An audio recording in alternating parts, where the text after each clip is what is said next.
అన్నమయ్య జిల్లాలో ఏనుగుల దాడి ఘటనపై సీఎం చంద్రబాబు ఆరా తీశారు. బాధితులకు మెరుగైన చికిత్స అందించాలని అధికారులను ఆదేశించారు. గుండాలకోన అటవీ ప్రాంతంలో భక్త బృందంపై ఏనుగులు ఒక్కసారిగా దాడి చేశాయి. ఈ ఘటనలో ముగ్గురు చనిపోగా మరో ముగ్గురు తీవ్రంగా గాయపడ్డారు. వారి పరిస్థితి విషమంగా ఉంది. వారిని మెరుగైన చికిత్స కోసం తిరుపతి రుయాకు తరలించారు. రెస్క్యూ బృందాలు గుండాలకోనకు చేరుకున్నాయి. ఓబులవారిపల్లె మండలం గుండాలకోనకు శివరాత్రి సందర్భంగా భారీగా భక్తులు తరలివచ్చారు.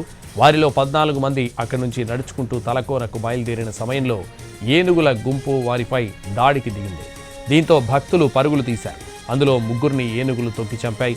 మృతులంతా రైల్వే కోడూరు మండలం ఉర్లగడ్డపోడుకు చెందినవారు. మృతులు దినేష్, మునెమ్మ, చెంగల్ రాయుడుగా గుర్తించారు. అన్నమయ్య జిల్లాలో ఏనుగుల దాడి ఘటనపై సీఎం చంద్రబాబు ఆరా తీశారు. బాధితులకు మెరుగైన చికిత్స అందించాలని అధికారులను ఆదేశించారు. గుండాలకోన అటవీ ప్రాంతంలో భక్త బృందంపై ఏనుగులు ఒకసారిగా దాడి చేశాయి. ఈ ఘటనలో ముగ్గురు చనిపోగా మరో ముగ్గురు తీవ్రంగా గాయపడ్డారు. వారి పరిస్థితి విషమంగా ఉంది. ఇదే విషయానికి సంబంధించి మరింత సమాచారం మా ప్రతినిధి రమేష్ అందిస్తారు. రమేష్, నేను మీ అంజిరెడ్డి చిన్నమైల్. ఫిబ్రవరి 27వ తేదీన జరిగే గ్రాడ్యుయేట్ ఎమ్మెల్సీ ఎన్నికల్లో నాకు మీ మొదటి ప్రాధాన్యత ఓటు వేసి భారీ మెజారిటీతో గెలిపించాలని ప్రార్థిస్తున్నాను. సంతోష్, ఓబులవారిపల్లి మండలం గుండాలకోన వద్ద విషాదం చోటు చేసుకుంది. శివరాత్రి పర్వదినం సందర్భంగా గుండాలకోన నుంచి తలకోనకు వెళ్తున్నటువంటి సందర్భంలో 30 మందితో కూడినటువంటి భక్తుల బృందం తలకోనకు వెళ్తున్నటువంటి క్రమంలో ఏనుగుల మంద వారిపై దాడి చేసింది. ఆ యొక్క ఏనుగుల మందలో 2 చిన్న గున్న ఏనుగులు కూడా ఉన్నాయని చెప్పి స్థానికులు అంటూ వస్తున్నారు. అయితే ఈ ఏనుగుల యొక్క దాడిలో ఇప్పటి వరకు ముగ్గురు మృత్యువాత పడ్డారు. మరో ముగ్గురు తీవ్రంగా గాయపడ్డారు.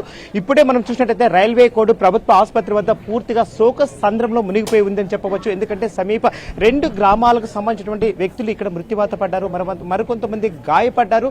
సో వారందరినీ చూడడం కోసం పూర్తి స్థాయిలో గ్రామస్తులు అందరూ కూడా ఇక్కడికి చేరుకుంటున్నారు. బంధువులందరూ కూడా రావడంతో ప్రభుత్వ ఆసుపత్రి వద్ద పూర్తిగా ఒక శోక సంద్రం అనేటువంటిది మునిగిపోయి ఉందని చెప్పవచ్చు. ముగ్గురులో 2 పరిస్థితి అయితే కాస్త ఇంకా సీరియస్ గానే ఉంది. వారిని ఇప్పుడే తిరుపతి రుయా ఆసుపత్రికి తరలించారు. అయితే మనతో మాట్లాడడానికి ప్రత్యక్ష సాక్షి, అంతేకాకుండా మృతి చెందినటువంటి మునిమ్మ భర్త మనతో ఉన్నాడు. ఆయన మాట్లాడి కొన్ని వివరాలు తెలుసుకునే ప్రయత్నం చేద్దాం. చెప్పండి, రాత్రి మీరు ఎన్ని గంటలకు వెళ్ళారు? ఎంతమంది వెళ్ళారు? ఎన్ని ఏనుగులు మీపై దాడి చేశాయి? మేము 12-12:30 స్థాయిలో బయలుదేరి అక్కడికి వెళ్ళాం.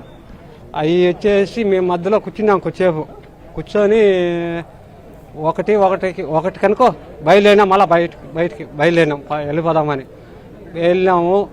అందరం వెళ్ళినాములే. అందరం పోయేసి ఒక ఒక పంట మాదిరి ఉన్నది అక్కడ, వ్యవసాయం చేసుకునే పంట మాదిరి ఉన్నది అక్కడ. అక్కడికి అందరం వెళ్ళినాం. ఆ చచ్చిపోయిన అతను ఏం చేసినాడు, ముందు వెళ్తున్నాడు. ఆ మనిషి వెనకాల నేను వెళ్తున్నా. అంటే నేను 3వ వాడిని 4వ వాడిని వెళ్తున్నా. నేను నా వెనకాల నా మరదలో ఒక పాప వస్తాడు. మా భార్య ఆడొస్తుంది, నాకు నేను గమనిలా. నైట్ అందరం వెళ్తాడు, అంతా పోయినామా. ఈ మనిషి ఒకరు ముందు పోయినాడు, చచ్చిపోయిన అతను. మేము వెనక పోతాను. ఆడి వేలు దాగు అనపల ఆ మనిషికి.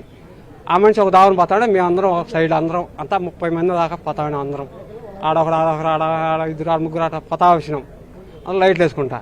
ఈ మనిషి ముందు పోతా ఉన్నాడు. ఏం చేసామంటే ఖాళీగా పోకుండా క్యారీ ఉండింది ఆ మనిషి దగ్గర, భోజనం ఎత్తుకోపోతాం క్యారీ. ఆ క్యారీ తీసుకొని ఆ మనిషికి అర్థమైంది ఉన్నారని, ఎవరు సాములు ఉన్నారని ఆ మత్తకి అర్థమైంది. మాకు ఎవరికి చెప్పలా. సో మనం తీసుకోవచ్చు అంటే ఇక ఏనుగులు అనేటువంటివి ముందు వెళ్తున్న వ్యక్తి తన చేతిలో ఉన్న క్యారీ డప్పు మోగించడంతో అవి ఆగ్రహానికి లోనయ్యాయి. ఆ ఆగ్రహానికి లోనటువంటి ఏనుగుల మంద వారిపై దాడి చేసింది. ఈ దాడిలో ముగ్గురు మృత్యువాత పడ్డారని స్థానికులు చెప్తున్నారు. Santosh, right, thank you Ramesh.